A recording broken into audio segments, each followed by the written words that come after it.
وَلَقَدْ يَسَّرْنَا الْقُرْآنَ لِلذِّكْرِ فَهَلْ مِن مُّدَّكِرٍ نحمده ونصلي على رسوله الكريم اما بعد فاعوذ بالله من الشيطان الرجيم بسم الله الرحمن الرحيم رب اشرح لي صدري ويسر لي امري واحلل عقدة من لساني يفقهوا قولي لن يستنكف المسيح أن يكون عبدا لله ولا الملائكة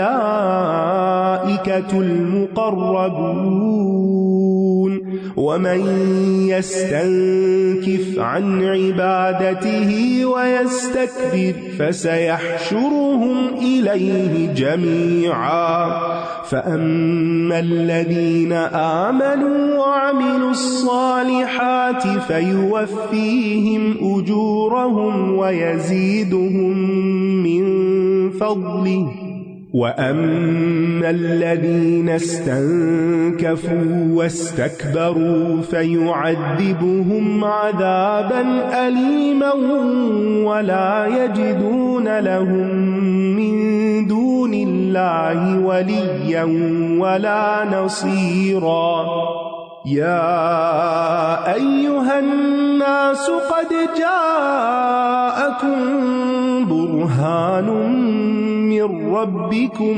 وأنزلنا إليكم نورا مبينا فأما الذين آمنوا بالله واعتصموا به فسيدخلهم في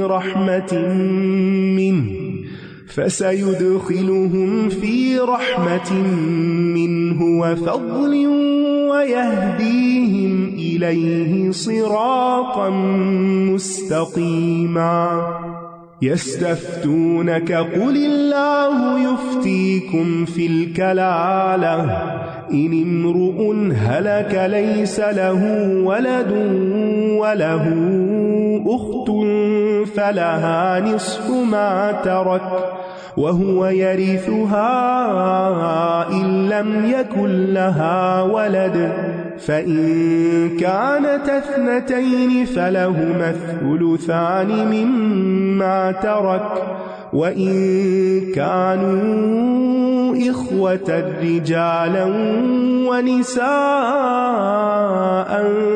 فللذكر مثل حظ الأنثيين يبين الله لكم أن تضلوا واللہ بکل شیء علیم۔ مسیح ہرگز اس بات کو عار نہیں سمجھتا کہ وہ اللہ کا بندہ ہو، اور نہ ہی مقرب فرشتے عار سمجھتے ہیں، اور جو کوئی اس کی عبادت کو عار سمجھتا ہے اور تکبر کرتا ہے تو وہ ضرور ان سب کو اپنی طرف اکٹھا کرے گا۔ یاد رکھیے، بندگی کا مقام، بندہ بننا سب سے زیادہ عزت والا مقام ہے اللہ کی نگاہ میں۔ 3 عزت کے مقامات پر نبی صلی اللہ علیہ وسلم کا ذکر عبد کہہ کر کیا گیا۔ نزول وحی کے وقت الحمدللہ الذی انزل علی عبدہ الکتاب، اسراء و معراج کی بلندیوں پہ جاتے وقت سبحان الذی اسری بعبدہ لیلا من المسجد الحرام الی المسجد الاقصی، اور دعا وَأَنَّهُ لَمَّا قَامَ عَبْدُ اللَّهِ يَدْعُوهُ كَادُوا يَكُونُونَ عَلَيْهِ لِبَدًا، اور یہ کہ جب اللہ کا بندہ اس کو پکارنے کے لیے کھڑا ہوا تو قریب تھا کہ وہ اس پر گروہ در گروہ جمع ہو جائیں۔ تو نبی صلی اللہ علیہ وسلم کے لیے یہ بڑی آنر کی بات تھی کہ وہ اللہ کے بندے ہوں۔ رسول تو ہیں لیکن بندہ رسول، نہ کہ فرشتہ رسول۔ پھر رہے وہ لوگ جو ایمان لائے اور انہوں نے نیک عمل کیے تو وہ انہیں ان کے اجر پورے پورے دے گا اور انہیں اپنے فضل سے زیادہ بھی عطا کرے گا۔ اور رہے وہ لوگ جنہوں نے اس کی عبادت کو عار سمجھا اور تکبر کیا تو وہ انہیں دردناک عذاب دے گا، اور وہ اپنے لیے اللہ کے سوا کوئی حمایتی اور مددگار نہ پائیں گے۔ عبادت کا انکار، عبادت کو عار سمجھنا کہ میری شان کے خلاف ہے، یہ تکبر ہے۔ اور تکبر اگر رائی کے دانے برابر بھی دل میں ہوگا تو انسان جنت میں نہ جا سکے گا۔ تکبر حق سے منہ موڑنا اور لوگوں کو کمتر سمجھنا ہے، اس کو تکبر کہتے ہیں۔ یعنی لوگوں کو خاطر میں نہ لانا، کچھ نہ سمجھنا، اپنے سے کم تر سمجھنا کہ میں ان سے بہتر ہوں، یہ ابلیس کا قول تھا، انا خیر منہ، اور دوسری طرف حق بات سامنے آ جائے، دلیل سامنے آ جائے، پھر بھی وہ کہے میں نہ مانوں، میں نہیں مانتا، میں بس جو سوچتا ہوں وہی ٹھیک ہے. تو اس کو تکبر کہتے ہیں، ہٹ دھرمی. اے لوگو، یقیناً تمہارے پاس تمہارے رب کی طرف سے ایک دلیل آ چکی ہے اور ہم نے تمہاری طرف ایک واضح نور نازل کیا ہے. برہان کہتے ہیں واضح دلیل کو جو فریقین، دو جھگڑنے والوں کے درمیان فیصلہ کن حیثیت رکھتی ہو، ایسی دلیل جو حق کو واضح کر دے. اور واضح نور جو زندگی کے ہر معاملے میں بہترین رہنمائی دینے والا ہو. تو کتاب اللہ ہماری زندگیوں کے لیے ایک روشنی کی حیثیت رکھتی ہے. لہذا جو شخص نور چاہتا ہے، وہ نور کہ جو اس کی زندگی اور دوسروں کی زندگی کو روشن کر دے، تو اس کو چاہیے کہ وہ کتاب اللہ کو لازم کر لے، یہ اندھیروں سے نکال دے گا. اگر حق پہچان لینے کے بعد بھی دل میں اندھیرا رہ جائے، قرآن پڑھنے کے بعد بھی دل میں اندھیرا ہو، تو اس کی کیا وجہ ہے؟ اس کا مطلب ہے کہ اس نے اس کو 100% نہیں لیا، بعض لیا اور بعض نہیں لیا. جو پورا لے لے گا تو روشن ہو جائے گا. تو رہے وہ لوگ جو اللہ پر ایمان لائے اور انہوں نے اسے مضبوطی سے پکڑا، تو ضرور وہ انہیں اپنی طرف سے رحمت اور فضل میں داخل کرے گا اور انہیں اپنی طرف سیدھے رستے کی ہدایت دے گا. اور جو کتاب کو نہیں تھامے گا، مضبوط نہیں پکڑے گا، اللہ پہ توکل نہیں کرے گا، تو وہ اس خیر سے محروم رہے گا. جو اللہ نے نور بھیجا ہے نا، یہ اس کی طرف اشارہ ہے کہ اس نور کو مضبوطی سے پکڑا، کتاب کو مضبوطی سے پکڑا. مضبوطی سے پکڑنے کا مطلب کیا ہے؟ کہ انسان کسی حال میں بھی اس سے دور نہ ہو، اپنی زندگی کا ایک لازمی حصہ بنا لے کہ اس کے بغیر تو زندگی ہے ہی نہیں، یہ میرے لیے لائف لائن ہے. جیسے آکسیجن ضروری ہے نا، ایسے قرآن کا نور بھی میرے لیے ضروری ہے، دل کے غموں اور اندھیروں سے نکلنے کے لیے اور زندگی کے سارے مسائل سے نکلنے کے لیے. اور جو نہیں تھامے گا وہ اس سے محروم رہے گا، جو مضبوط نہیں پکڑے گا. اور اسی طرح یہ بھی کہ اللہ کے کلام پر مخلوق کے کلام کو ترجیح نہ دے.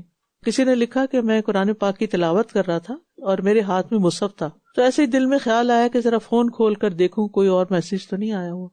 تو کہتے میں نے تلاوت روک دی اور سیل فون کھول لیا اور پیغام دیکھنے لگا، اور مصحف میرے دوسرے ہاتھ میں تھا کہ کسی کا میسج آیا کہ مالک بن دینار فرماتے ہیں، جو شخص اللہ کے کلام سے مخلوق کے کلام کی طرف رجوع کرے، اس کا علم کمزور ہے، دل اندھا ہے اور اس نے اپنی زندگی برباد کر دی ہے. کہتے ہیں یہ پڑھتے ہی میں سخت شرمندہ ہوا کہ میں نے کیا چھوڑ کے کیا کام شروع کر دیا. اور آج آپ دیکھیں کہ ہم میں سے اکثریت کا یہی حال ہے، قرآن پڑھ رہے ہوں، نماز پڑھ رہے ہوں، موبائل ساتھ ہے، جو کر رہے ہیں وہ چھوڑا اور فٹ کچھ اور کرنا شروع کر دیا. اور ایک تو ہم نے جو نوٹیفیکیشن آن کیے ہوئے ہیں، ہر لمحہ ڈسٹربنس. مجھے سمجھ نہیں آتی کہ اس کی کیا ضرورت ہے کہ ہر وقت ہم لوگوں کے لیے حاضر رہیں. اپنے اوقات مقرر کریں، کچھ وقت عبادت کے لیے، کچھ وقت لوگوں کی خدمت کے لیے، کچھ ذاتی کام کرنے کے لیے. ہر شخص اپنا اپنا ٹائم ٹیبل ضرور بنائے اور اس وقت میں وہی کام کرے. اور جو عبادت کا وقت ہے وہ عبادت ہی کے لیے ہو، کسی اور کام کے لیے نہ ہو. اور یکسوئی سے کریں. ٹھیک ہے کوئی بہت مجبوری کی بات ہے، ضروری چیز ہے، تو پھر اس وقت وہ کام کر لیں، یا دنیا کے کام کاج کرتے ہوئے، کھانا پکاتے ہوئے اور چیزیں کرتے ہوئے اس وقت آپ ٹھیک ہے دونوں کام کرتے رہیں، لیکن ہر وقت نہیں. کچھ وقت رب کے لیے، کچھ آپ کی اپنی ذات کے لیے، کچھ آپ کے گھر والوں کے لیے اور کچھ لوگوں کے لیے. ٹھیک ہے نا. اور پھر یہ کہ جو ایمان رکھتے ہیں وہ دنیا اور آخرت میں صراط مستقیم پر ہوں گے. وہ آپ سے فتویٰ مانگتے ہیں، کہہ دیجئے اللہ تمہیں کلالہ کے بارے میں فتویٰ دیتا ہے. اگر کوئی ایسا شخص مر جائے جس کی کوئی اولاد نہ ہو اور اس کی ایک بہن ہو، تو اس کے لیے اس کے ترکے کا آدھا حصہ ہے اور وہ اس بہن کا وارث ہوگا اگر اس بہن کی کوئی اولاد نہ ہو. پھر اگر وہ 2 بہنیں ہوں تو ان دونوں کے لیے اس بھائی کے ترکے میں سے 2/3 حصہ ہے. اور اگر وہ کئی بہن بھائی مرد اور عورتیں ہوں تو مرد کے لیے 2 عورتوں کی مانند حصہ ہے. اللہ تمہارے لیے احکام واضح کرتا ہے تاکہ تم گمراہ نہ ہو جاؤ، اور اللہ ہر چیز کو خوب جاننے والا ہے. تو اللہ تعالیٰ نے میراث کی تقسیم خود کر دی. اگر لوگوں پر چھوڑ دیتا تو وہ کبھی صحیح فیصلہ نہ کر پاتے، اور اگر وحی الہی نہ ہوتی، ہدایت کا یہ راستہ نہ ہوتا، تو دنیا صرف گمراہی میں ہی ڈوبی ہوئی ہوتی. سورۃ المائدہ یہ سورت مدنی سورت ہے. اس کی 120 آیات ہیں. ترتیب کے اعتبار سے 5 نمبر سورت ہے. نزول کے اعتبار سے 112 نمبر ہے. اس سورت کا نام المائدہ رکھا گیا. یہ مائدہ حضرت عیسیٰ علیہ السلام کے معجزات میں سے ایک معجزہ ہے، دسترخوان، جو انہوں نے اپنی قوم کو اس وقت پیش کیا جب انہوں نے درخواست کی کہ اللہ ان پر آسمان سے ایک دسترخوان اتارے جس سے وہ کھائیں اور ان کے دل مطمئن ہو جائیں.